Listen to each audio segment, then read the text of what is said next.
parler de la Covid-19 en Afrique et de ses conséquences sur le plan santé publique et également économique. Que dire en introduction?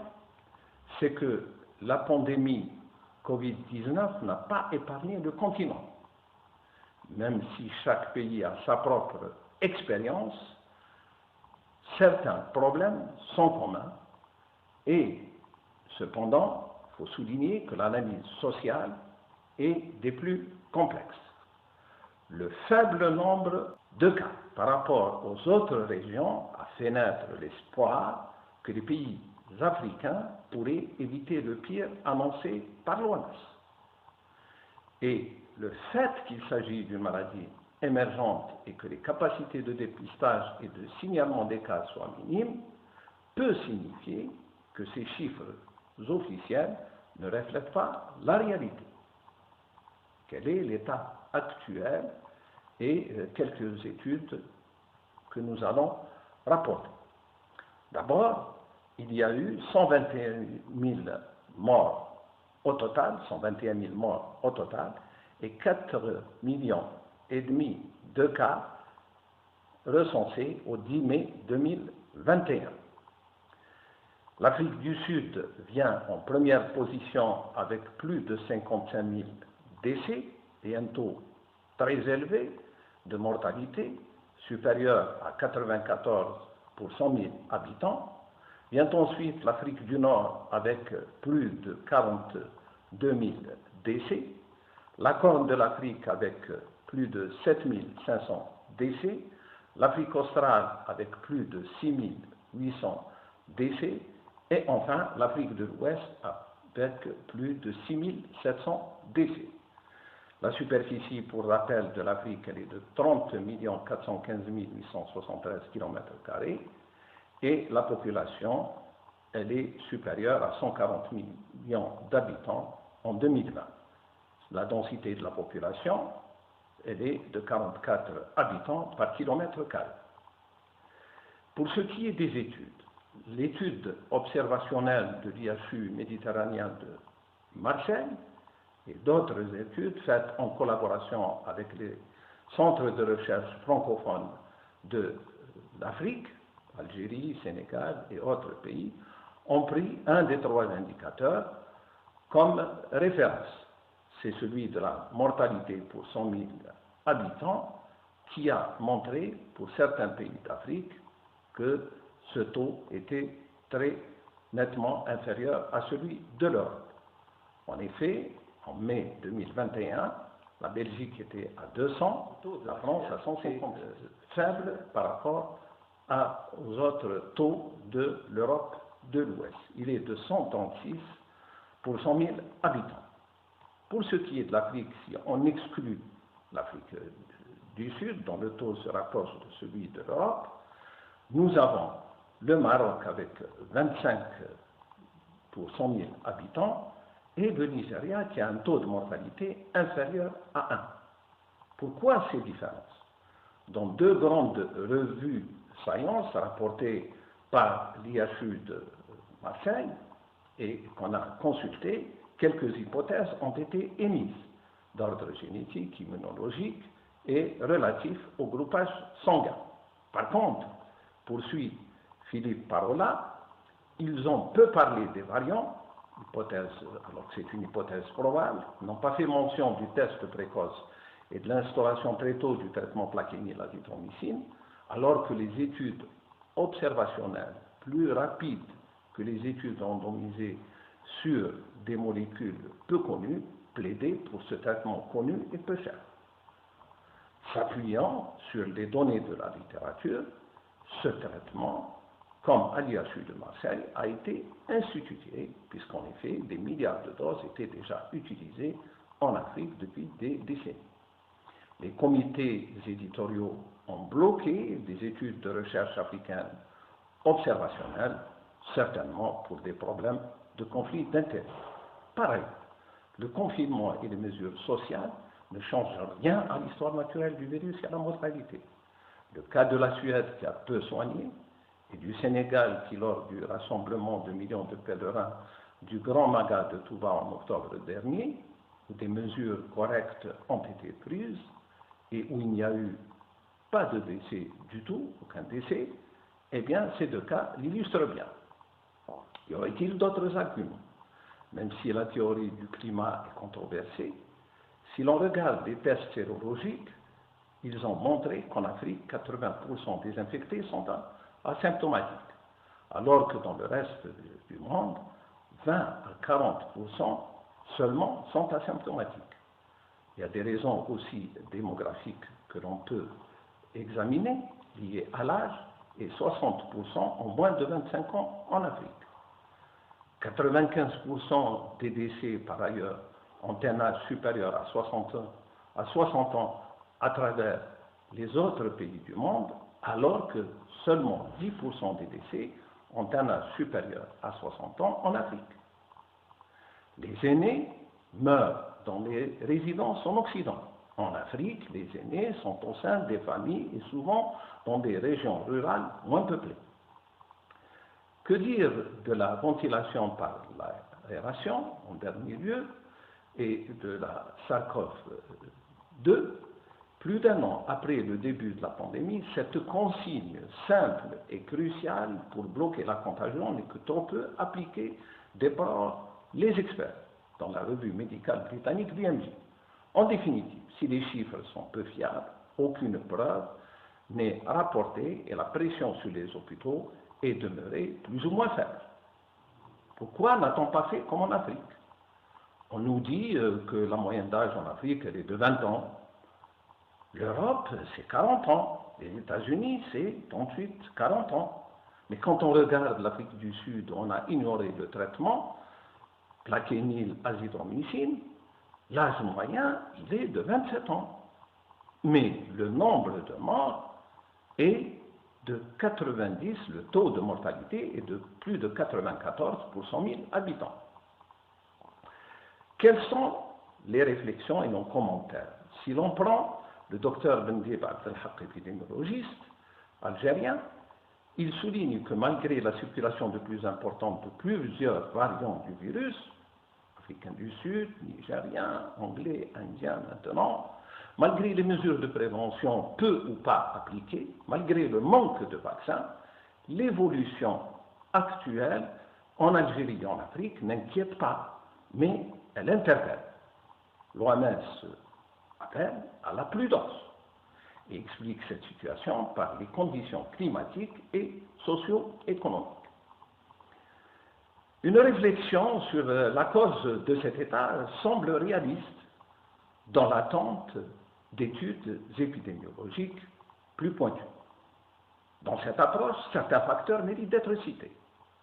D'abord, l'expérience de l'Afrique, continent ravagé par des épidémies, Ebola et polio par exemple, et l'expérience des travailleurs des réseaux de la santé, qui savent bien faire. Le deuxième point concerne l'épidémie qui est arrivée tardivement, qui s'est installée tardivement en Afrique. En troisième lieu, les traitements contre le paludisme, la tuberculose et des vaccins comme le BCG ont pu mieux protéger et protègent donc mieux. Un avant-dernier point concerne les facteurs climatiques et socio-économiques rapportés par l'OMS, climat chaud et humide, faible densité de la population, moindre circulation des personnes et population plus jeune. Ces facteurs existent cependant dans d'autres continents comme l'Afrique du Sud sans qu'ils aient empêché la survenue d'épidémies très sévères. Au contraire, la pauvreté et la concentration des populations dans les villes et bidonvilles africains, la taille des ménages aurait dû contribuer à l'éclosion de sévères épidémies.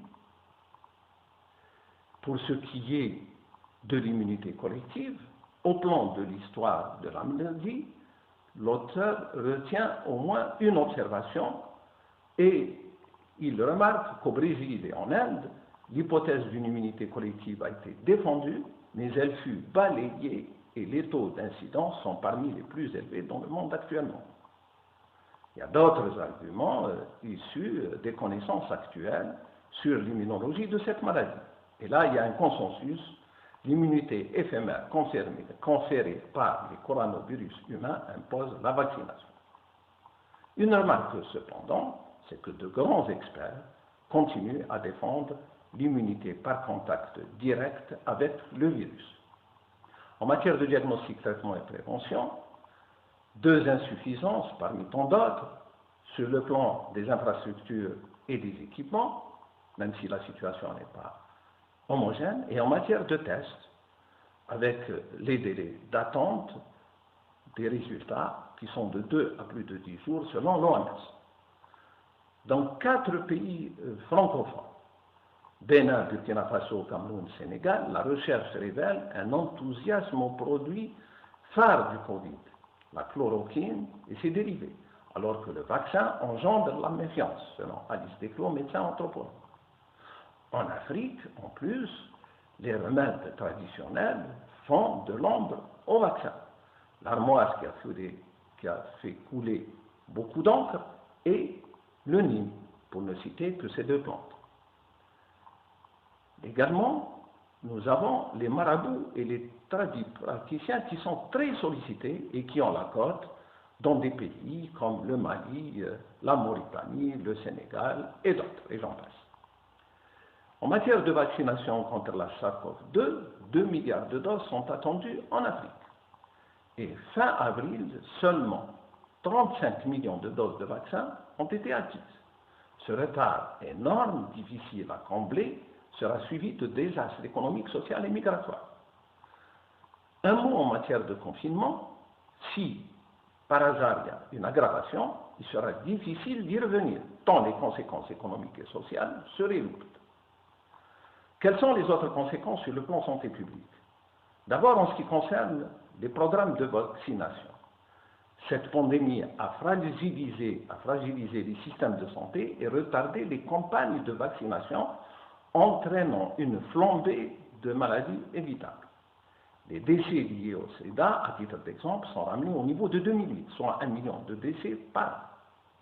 La prise en charge des maladies chroniques enregistre par ailleurs des retards considérables. Pour ce qui est de la femme et de la Covid-19 en Afrique, les femmes sont moins touchées que les hommes, mais très exposées aux vulnérabilités existantes, selon une analyse de l'OMS dans 28 pays africains. La pandémie et les mesures initiales strictes d'endiguement ont accentué ces vulnérabilités. D'abord sur le plan économique, les travailleurs informels, dont la majorité sont des femmes, ont été particulièrement touchés. Deuxième point, les difficultés d'accès aux services essentiels de santé ont été accentuées. Dans 10 sur 22 pays, une hausse des décès maternels plus forte au Mali, au Sénégal et en Afrique du Sud, en comparaison avec 2019, a été constatée. 9 sur 22 pays ont montré une baisse du nombre de naissances dans les structures de santé, avec hausse des complications dues aux avortements. Quant aux violences faites aux femmes, et particulièrement les violences domestiques, elles ont augmenté dans plusieurs pays, avec des tensions aggravées par la promiscuité liée au confinement. En matière de santé mentale, l'enquête menée dans 28 pays africains, selon un premier bilan global de l'impact de la pandémie sur l'accès aux services de santé mentale, souligne le besoin urgent de prendre des mesures pour améliorer la protection sociale et financière, selon la directrice régionale de l'OMS. Les services relatifs aux troubles liés à la consommation de substances psychoactives ont connu les plus grandes perturbations. Déplacements limités et annulations de soins non urgents ont diminué le nombre de patients.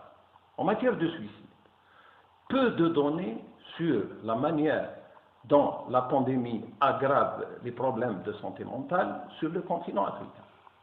Une enquête cependant auprès de 12 000 femmes dans les communautés à faible revenu, en Zambie et en Ouganda, a révélé une augmentation du stress, de l'anxiété et de la dépression. Le confinement drastique en Afrique du Sud en 2020 pour lutter contre la pandémie a eu des conséquences dévastatrices sur la santé mentale de nombreuses personnes. À l'heure actuelle, le groupe sud-africain de lutte contre la dépression et l'anxiété, SADAC, reçoit 140 000 appels jour contre 60 000 il y a un an. l'isolement, la perte de revenus, le décès d'êtres chers et un déluge d'informations sur les dangers du virus déclenchent ou exacerbent des problèmes de santé mentale, a déclaré le docteur Moïti de l'OMS. Deux pays ont attiré mon attention. Le Malawi, pays des plus pauvres de la planète, a vu tomber sous le seuil de la pauvreté en 2020 plus de 1 million d'habitants et il a enregistré près de 3 millions qui ont perdu une part de leurs revenus en 2020 selon l'Institut international de recherche sur la politique alimentaire. Cela s'est traduit par un nombre croissant de suicides et entre janvier et août 2020, ils ont augmenté de 57% par rapport à 2019. Des hommes en grande majorité, disputes familiales, maladies chroniques, dépression et dettes vertigineuses en sont les principaux facteurs. À Madagascar, 1 million de citoyens ont été touchés par la famine ces derniers temps. En matière de toxicomanie, en 2050, l'Afrique sera le deuxième plus gros consommateur de drogue au monde.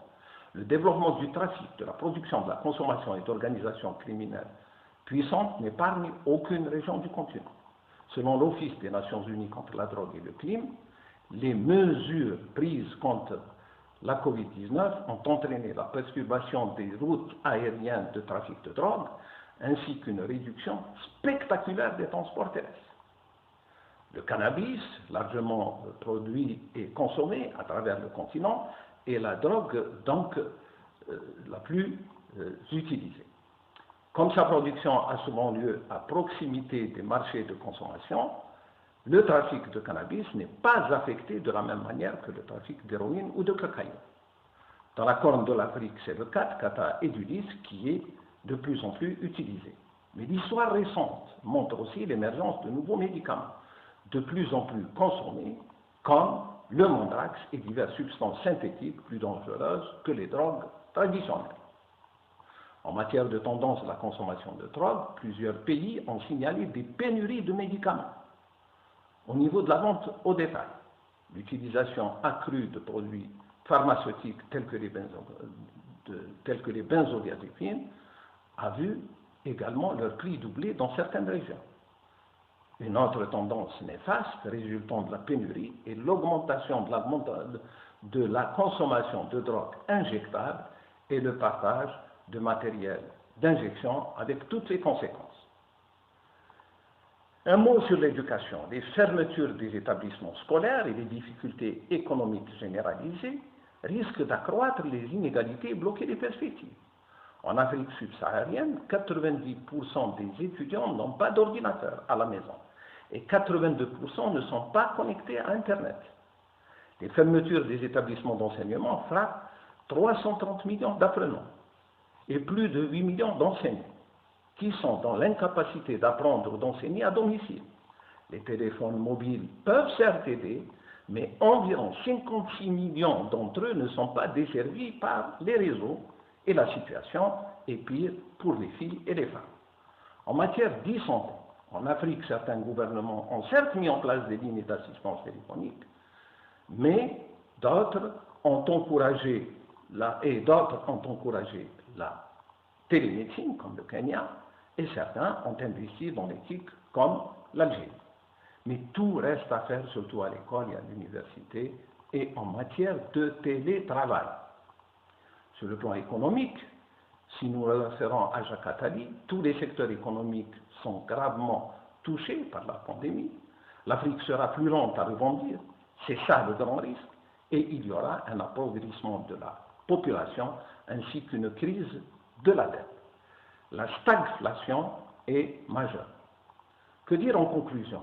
Dans un monde où la population africaine avoisinera les 2 milliards et demi d'habitants en 2050, les crises politiques, économiques et sociales se succéderont pour toucher de plein fouet les pays pauvres, engendrant des bouleversements sociétaux dans la majorité d'entre eux, aggravés bien entendu par la pandémie.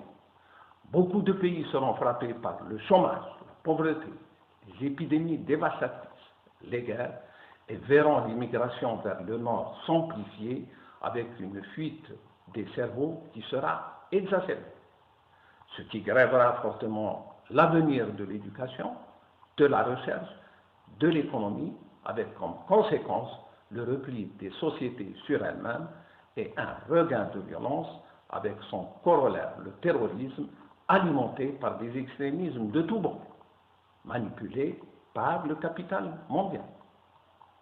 Le citoyen sera réduit à l'échelle d'un individu blasé sur le plan social et politique.